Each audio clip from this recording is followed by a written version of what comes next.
అనగనగా ఒక పావురాల గుంపు సంతోషంగా నివసిస్తూ ఉండేది.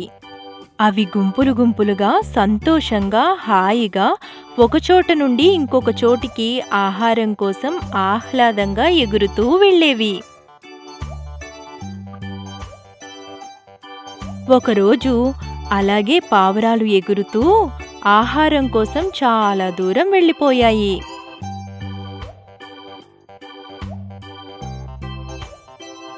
అలా ఒకరోజు పావురాలన్నీ ఎగురుతూ వెళ్తున్నాయి.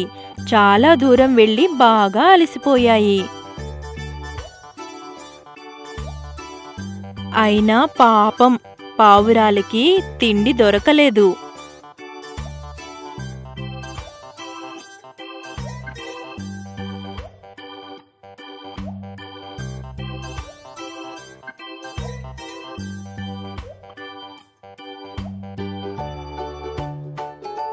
పావురాలన్నీ బాగా అలసిపోయి చాలా ఆకలి మీద ఉన్నాయి. ఇంతలో గుంపులోని ఒక పావురం పిల్లకి నేల మీద పడి ఉన్న గింజలు కనపడ్డాయి. అది తెలుసుకున్న పావురాల గుంపు సంతోషంగా నేల మీద వాలిపోయాయి, అక్కడ పడి ఉన్న గింజలను తినడానికి. పావురాలన్నీ ఎంతో సంతోషంగా అక్కడ పడి ఉన్న గింజలన్నీ ఆరగించసాగాయి. అమ్మో, వేటగాడు!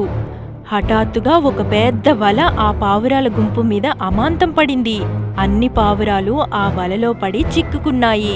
అది ఒక వేటగాడు విసిరిన వల. పావురాలకి తాము ఒక ఉచ్చులో ఇరుక్కున్నామని అర్థమైపోయింది. పావురాలన్నీ తమ వైపుకు ఆ వల విసిరిన వేటగాడు సమీపించడం గమనించాయి. పావురాలన్నీ బాగా భయపడ్డాయి.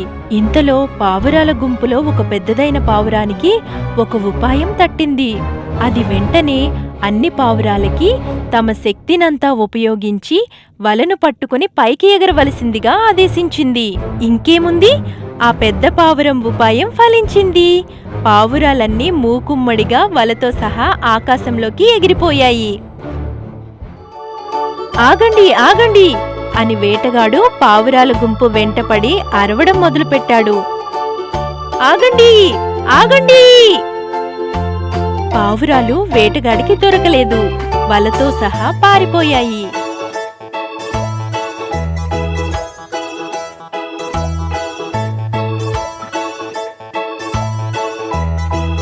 అలా ఎగురుతూ ఎగురుతూ తమ మిత్రులైన ఎలుకల గుంపు ఉన్న కొండ ప్రాంతానికి చేరుకున్నాయి.